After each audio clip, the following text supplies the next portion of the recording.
So we are going to go over a demonstration of how to draw this wolf.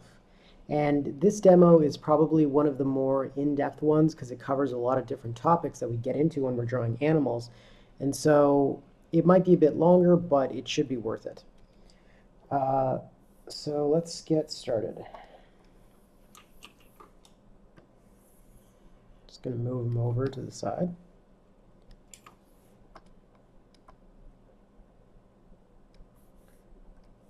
When we draw our animals, for the most part, we're going to be relying on three major masses to start with.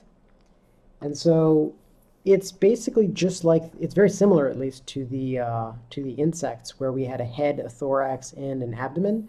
In this case, we are not, well, instead of an abdomen, it's not an analogous component, it's the pelvis, which actually sits beneath the abdomen. Usually you'd have your abdomen here, but in humans, it's not one of the solid masses, it's one of the more flexible ones. And so instead we're talking about the head, the chest, or thorax, and the pelvis. And you'll notice that when I drew these, I've gone to particular lengths to establish each one as being a solid form. I'm not just, drawing loose ellipses and just focusing on putting down the shapes.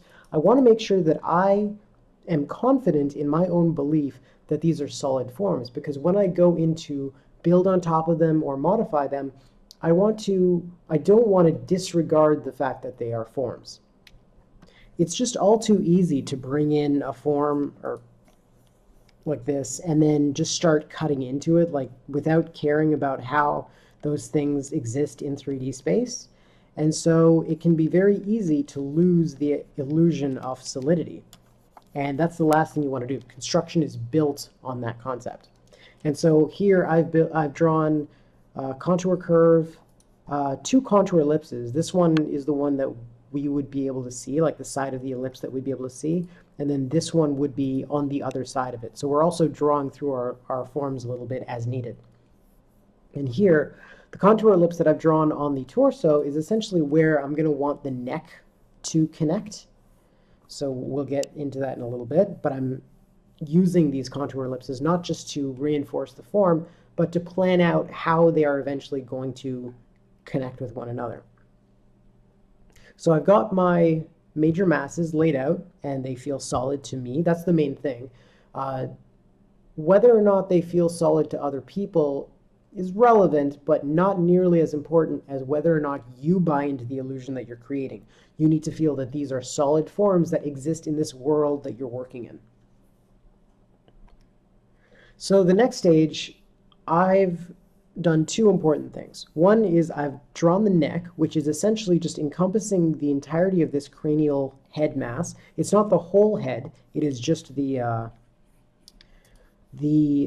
component on which we are going to build things out. So if you looked at it from the side, you might have more forms that go onto there. I don't know what a wolf's head looks like from the side. I'd have to look up reference. But basically the idea is that you've got your cranial mass and then you add additional forms onto it as you go. So this is not meant to contain the entirety of the head. It's just the part that starts. And frequently I have a lot of students that draw this way too big. You can always increase its size later on. You might start out with something like this and then you realize, wait, no, that's not going to work. So maybe I want to add some forms onto it or something to kind of pad it out. You can always do that. There's a lot of flexibility there as long as you're respecting the fact that it's 3D. But if you start out with something too big and then you try and pull back, you get into that situation where you're cutting into it again, which is considerably more difficult because you really need to understand how the parts that you're cutting away relate in 3D space to the parts that you're cutting it away from. And so usually I try and avoid that wherever possible. So here I've got my neck and it comes down to the torso, connecting to it like a tube, and it's basically plugging in not into the initial pole that I had made, not into the initial contour ellipse, because I decided it wasn't quite big enough. So I created another one No harm in that, as long as it's following along the same surface. As long as they are telling the same story, then it's fine. And so it connects into this rib cage mass, and then the other major difference in this stage is this sausage that I created by encompassing both the rib cage, which is about half the length of the body. That's pretty common in most animals, including humans. And it comes all the way down and encompasses this pelvis, which is about a quarter of the length. I do have a lot of students who tend to start out with like rib cages like about this big in relation, and that's going to be way too small to work with, because it's not actually then going to be representing the actual rib cage mass that exists. You'll also notice that the pelvis here is angled somewhat, and I'm using, usually it's going to be angled in this fashion, kind of going in and to the bottom, but always keep an eye on your reference to kind of figure out what would make the most sense. Because since the torso is flexible, at least through this section, you can get different kinds of positions for that pelvis.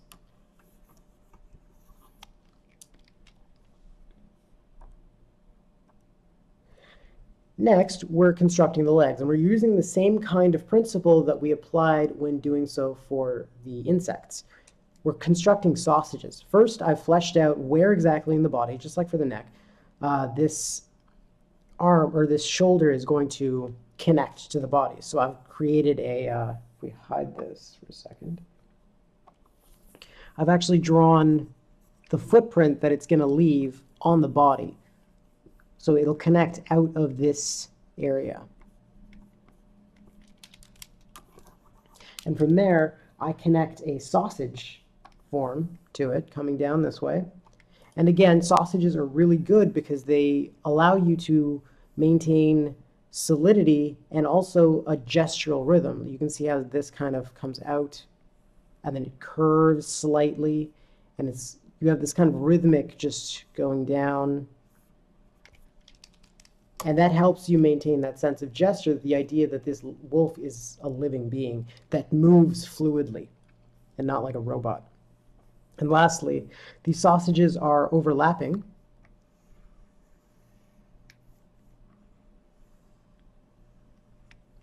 And I've drawn a contour curve right over the joint where they intersect to reinforce the illusion of solidity. I'm not adding contour lines along the length of the sausage. I'm leaving it just at the joint because that's going to be enough to kind of reinforce that illusion of form and solidity all the way throughout. And also, when I'm drawing the feet here, I'm not too worried about them right now, but I'm still, I still want to achieve a vague idea of the fact that this is a three-dimensional object. I do have a lot of students who will get caught up in just, oh, it's just a simple blob, and that's all I'm going to put down. That's not entirely accurate. Here, I'm aware of the fact that there are planes to this simple form. I may not have drawn them all, but I am aware of the top, the side, and the front. And as long as you maintain that, then you have enough information and understanding of what you're working with to keep moving forwards. So here I have my top, my side, or my front and my side, and same with all the rest of these. As long as you understand where the top, side, and front and where they are separated are, you'll be in a position to further develop that form later on. So where am I in this layer structure? There. And so now I've added a few extra masses to my construction. You can see here that this wolf, the neck was coming down this way, but this wolf has a lot more going on. It's got this entire mass here,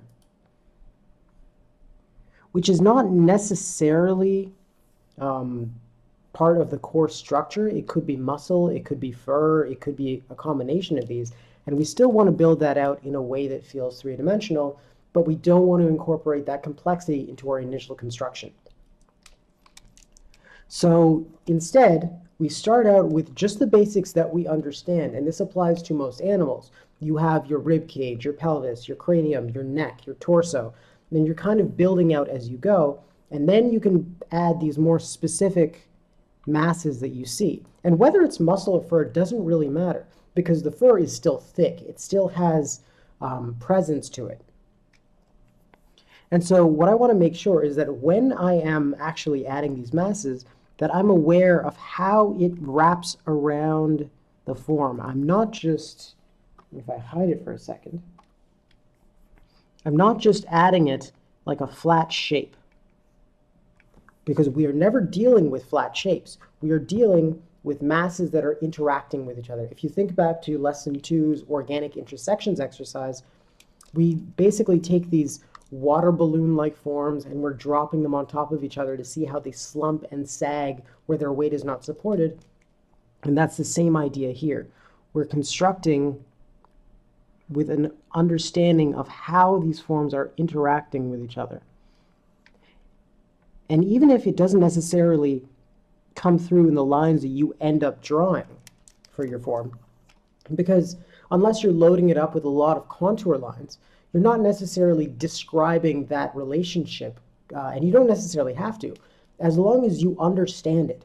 That's the reason that we do add these contour lines generally, because we are taking what we understand and we're expressing it on the page as part of this exercise to cement it. You don't always have to do that, especially not when you're creating a nice pretty drawing. You're not doing all these extra construction lines, but you still have to have the awareness there of what the relationships between these forms are, because no one is going to understand what you're putting down into this 3D world better than you. So if I toggle that back on, you'll see here that I am aware of how it wraps around. It's kind of sagging and slumping around the form, and then where it runs out of its own form, it kind of curves back around, wraps around the mass of the thigh, around the hip, and it comes back around and lumps up like this. So I really cannot stress enough how important it is to fully grasp how these forms that you're creating relate to one another in 3D space. And you can't just stamp them on there like stickers. Like if you're drawing, if this was your torso, let's make it a little bit more solid here. If this was your torso and you added another form on top of it, you wouldn't just be able to do, sorry. It's kind of instinctual for me to wrap these curves around each other because I've been doing it for so long, but a lot of other students will just look at it like, okay, well, I want this hump here, so that's what I'm trying to achieve, and then I'm going to just put it that way. And that's kind of, it's starting from what you want to achieve and going back to how you're going to get there.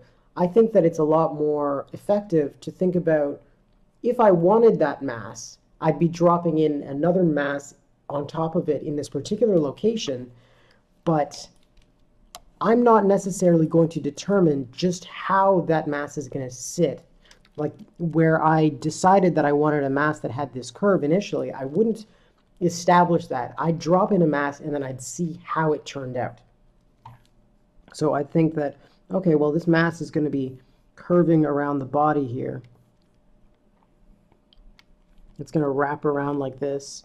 And then because it's got its own volume, it's not going to go flat out like that. It might bubble up a little bit. And there. So I've actually gone through the process of not deciding this is what I want visually and then I put it in there. I've solved the spatial problem of the idea of taking another mass and dropping it on top and seeing how it turns out. So that's the real difference. You're not going in there to craft things exactly to your specifications. You're figuring out what clay you need to pile on in order to get the effect that you want, and you might not always get it exactly that way. You learn which ones produce the effects that you want through practice. But it's really about that spatial awareness that makes it all believable at the end. So now I'm adding the head, and I'll actually be going over a separate demo of drawing the head of a tiger. But in this case, I'll just quickly go over a few major points here. First of all, I have created this kind of muzzle form that is attached to the head, to the cranial mass. And you'll see here that I'm kind of trying to understand how it's going to fit into these curves. And because it's looking directly at us, it's a little bit tricky not to get caught up in the 2D shape of it.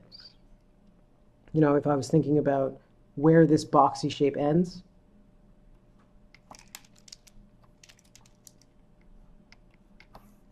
I might come out, but at this point, instead, what I'm doing is I'm just establishing where that boxy muzzle that I'm going to create, where it is actually going to fall, where it's going to connect to. So when we did it with the neck, when we did it with the legs, we put down these footprints of where those masses were going to connect to. And now we're doing the same thing. So this has no, it's not sticking out at all. You can see it as, if you have the cranial mass here, we're essentially creating this kind of flat thing from which we're going to take out the muzzle and we're going to extrude it out. But until then, we're just giving it a place to connect to. And also, I've established, it's a lot like a three-dimensional puzzle with all these pieces that fit together. At no point am I adding any kind of a cut without the awareness of how it impacts the space around it. So for example, the eye sockets play a big role where I'm cutting them into the skull. And I'm not ever drawing my eye sockets just with a simple ellipse, because when I'm carving something, when I'm really cutting into a form, this comes down to that sort of subtractive construction where sometimes you cannot avoid it. And so whenever I have to do that, I don't work in these simple two-dimensional shapes and then give them form. Instead, I already have a form present and I am creating my cuts, usually straighter rather than curved. And I'm laying in these cuts so I can follow along the surface of that original form. And then I've dropped in two spheres into my cut. So if I created my eye socket like this, and you can imagine that there's actually a skull here, like more material that comes out here just to accentuate that idea. And now I've just popped a ball in there, and that's going to represent my eyeball, because we need that form to be in there in order to construct the eyelids and everything else around it. We can't just work without that underlying structure, because it's so dependent on the ball that exists in there, because it has to wrap around it. And so the next stage is where we actually start extruding out these elements. We've placed the end of the muzzle, so you can tell that there's this piece coming out here, and it's sticking out from that footprint. We've created the eyelids wrapping around that eyeball, and again, I'll go into it in much more detail with the tiger head demo. And even with these ears, you can see it's a little bit harder to see here, but this line does not stop at the edge of the cranial mass. It actually comes further in and stops around here. So we're actually thinking about how this side of the ear is connecting to the back, and then there's a whole edge coming down as it connects to the cranial ball, wrapping around the form. And the same thing here. We've played a little bit with how it's connecting around and tucking in back. So we're always aware of how these forms relate to each other in 3D space. You're never just working with a flat two-dimensional shape on the page.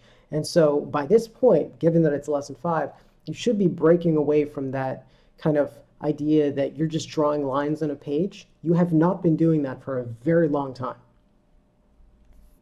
And so also there's this kind of brow ridge that I've created all these little puzzle pieces that I'm fitting together along the skull, because there's so many planes and so many elements that are just snapping together. And so the more I flesh them out, the more I break the head into planes, the more I can understand how they all fit together as three-dimensional forms. And now we're pretty much getting into more, detail-oriented aspects. So here, you'll notice that this whole time, I was constructing the neck coming back like this, and so I was ignoring this whole protrusion here, similarly to how I was doing it back here, ignoring this clump of fur and muscle and whatever else. And so I was doing the same thing, but eventually you do need to kind of flesh that out.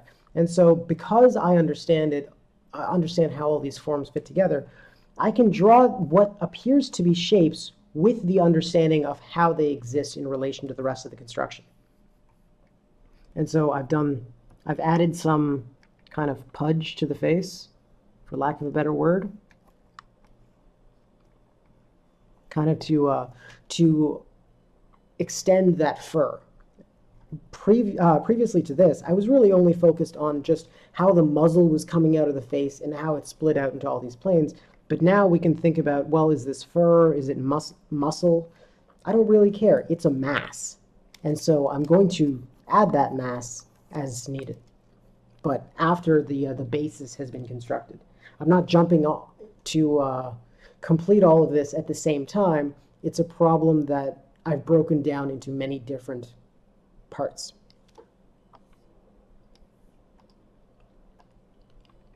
Now here I've started to accentuate some line weight in key places to kind of build a visual hierarchy. At no point am I trying to replace existing lines.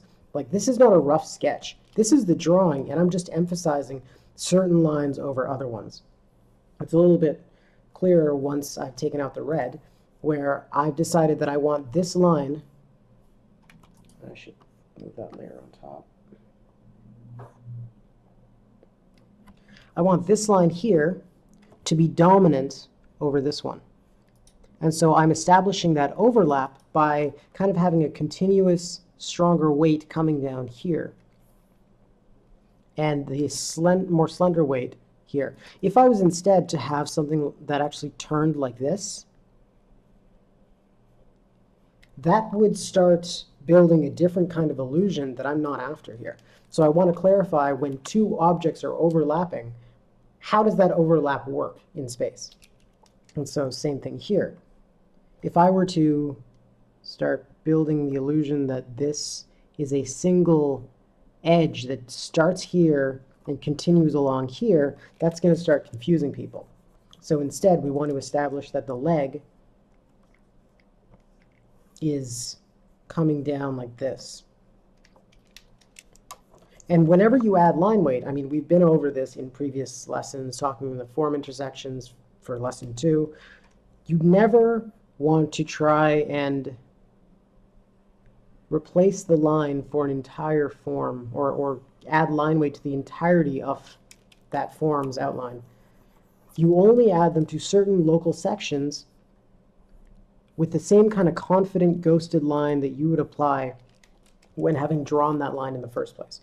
If you try and cover a whole form with line weight all the way around, you're going to end up drawing so slowly that you will take all this confident line work and fill it full of hesitation and wobbliness.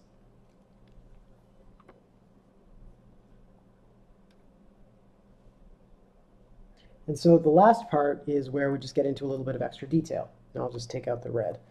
Here it's really just fur. It's worth talking about a little bit. When you draw fur, there are a lot of students who will kind of zigzag because they see fur, and so they just kind of hit it with that. Don't do that.